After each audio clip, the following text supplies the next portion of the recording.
family, and welcome back. Today is the last day of the series for Black History Month for the little known Black History fact. So stay tuned so you can learn about the father of Black History Month.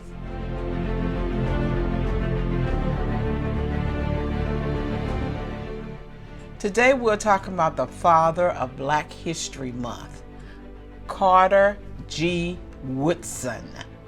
I didn't know this little known fact myself until I researched it, but he is the father of the Black History Month. Carter G. Woodson was born in New Canton, Virginia on December the 19th, 1875. The son of former slaves Ann Riddle and James Henry Woodson. His parents were both illiterate, and his father, who had helped the Union soldiers during the Civil War, supported the family as a carpenter and a farmer. The Woodson family was extremely poor. They were poor but proud, as both parents told him that it was the happiest day of their lives when they became free. When they became free was the happiest day of their life. His sister was the poet, teacher, and activist Betsy Woodson Yancey. Woodson was often unable to attend primary school regularly so as to help out on the farm. Nonetheless, through self-instruction, he was able to master most school subjects.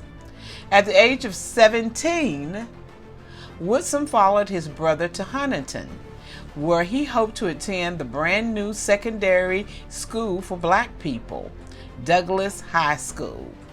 However, Woodson, forced to work as a coal miner, was able to devote only minimal time each year to his schooling. In 1895, the 20-year-old Woodson finally entered Douglas High School full-time and received his diploma in 1887. From 1887 to 1900, Woodson taught at Winona. In 1900, he was selected as the principal of Douglas High School. He earned his Bachelor of Literature degree from Pereira College in Kentucky in 1903 by taking classes part-time between 1901 and 1903. From 1903 to 1907, Woodson was a school supervisor in the Philippines. Woodson later attended the University of Chicago.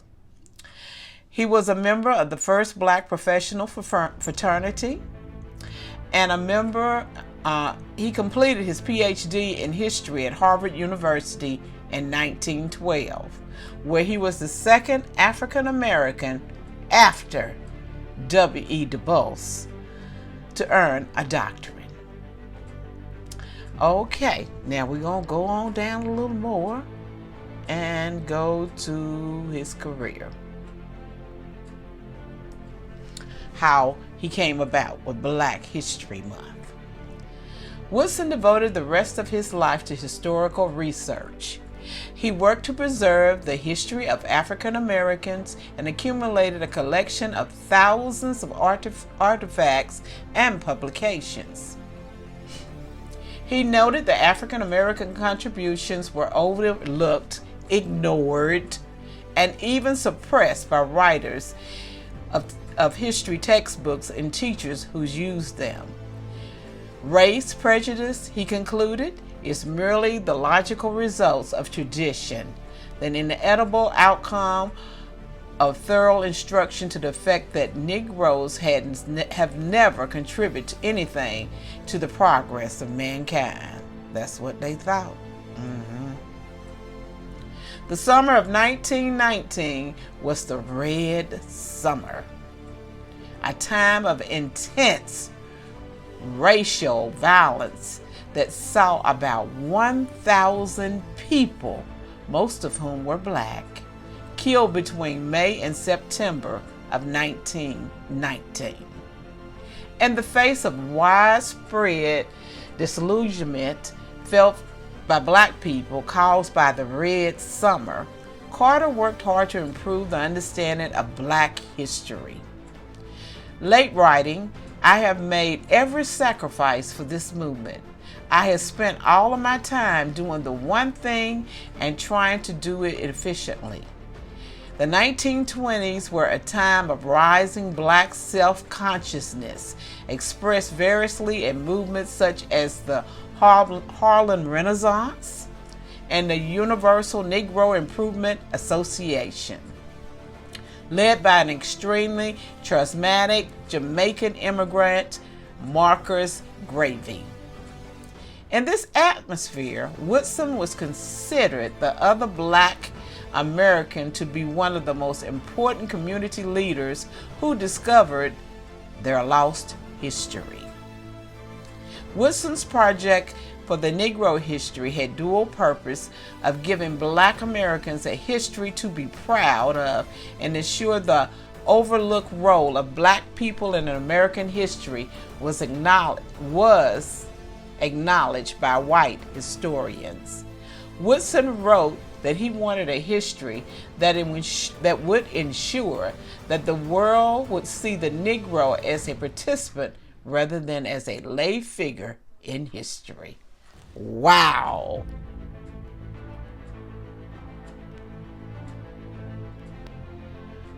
Let me keep on reading.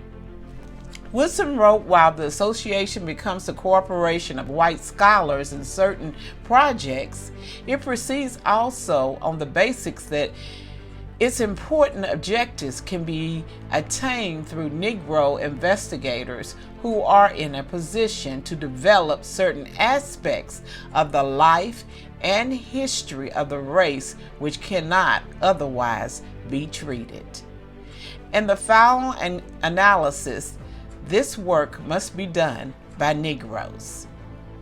The point here is rather that Negroes had the advantage of being able to think black. Woodson claimed that only black historians could really understand black history, anticipate the fierce debates that rocked the American historical profession in the 1960s and the 1970s, when a younger generation of black historians asserted that only black people were qualified to write black history. Woodson preferred white patriots such as Roswell, who were willing to finance his association without being involved in his work. Some of the white board members that Woodson recruited, such as historian Albert Bushnell Hart and the teacher Thomas Jesse Jones, were not content to play the passive role that Woodson wanted, leading to clashes as both Hart and Jones wanted to write about black history. In 1920, both Jones and Hart resigned from the board in protest against Woodson. In 1926, Woodson pioneered the celebration of Negro History Week, designated in the second week in February to coincide with making the birthday of Abraham Lincoln and Frederick Douglass. The Black United Students and Black educators at Kent State University expanded this idea to include an entire month beginning February 1st, 1970. Since 1976, every U.S. president has designated February as Black History Month. Every president since then has designated. That is all. That part is good.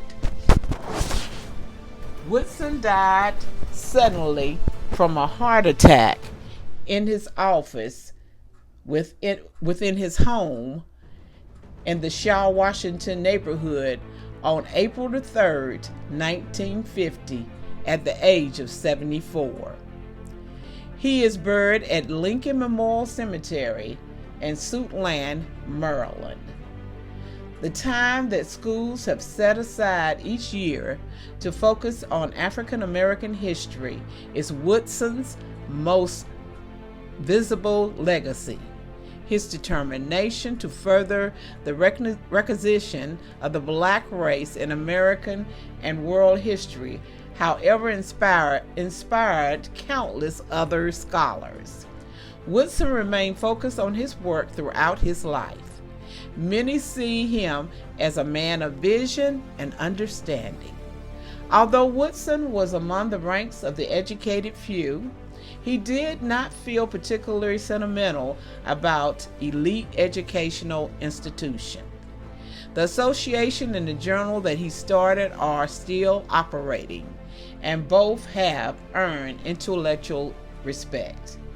Woodson's other far-reaching activities, including the founding in 1920 of the Associate Publishers in Washington, D.C., this enabled the publication of books concerning black people that might not have been supported in the rest of the market. He founded Negro History Week in 1926, now known as Black History Month. He created the Negro History Bulletin, developed for teachers in elementary and high school grades, and published continuously since 1937. Woodson also influenced the association direction and subsidizing of research in African American history. He wrote numerous articles, monographs, and books of black people. The Negro in Our History reached its 11th edition in 1966, when it had sold more than 90,000 copies. Dorothy Porter Wesley recalled Woodson would wrap up his publication, take them to the post office, and had dinner at the YMCA. He would teasingly decline her dinner invitation, saying, "No, you are trying to marry me. You are trying to marry me off. I am married to my work." Woodson's most cherished ambition, a 6-volume Encyclopedia Africa, was incomplete at the time of his death. This is Carter G. Woodson, the father of Black History Month. That is a golden nugget right there. And I would like to thank everyone who has been with me today and who has listened as I read to you. It has truly been a blessing. I love you, but God loves you more because you are God's masterpiece. And you know what? Our God does not make any junk. I love you, but God loves you more. Be blessed.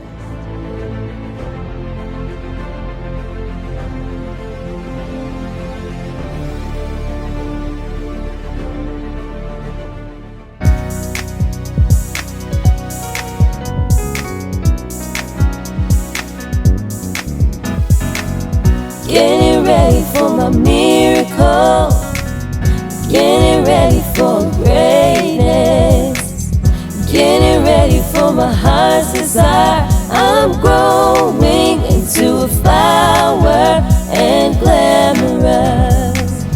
Getting ready for my miracle, getting ready for greatness, getting ready for my heart's desire. I'm growing into a flower and glamorous.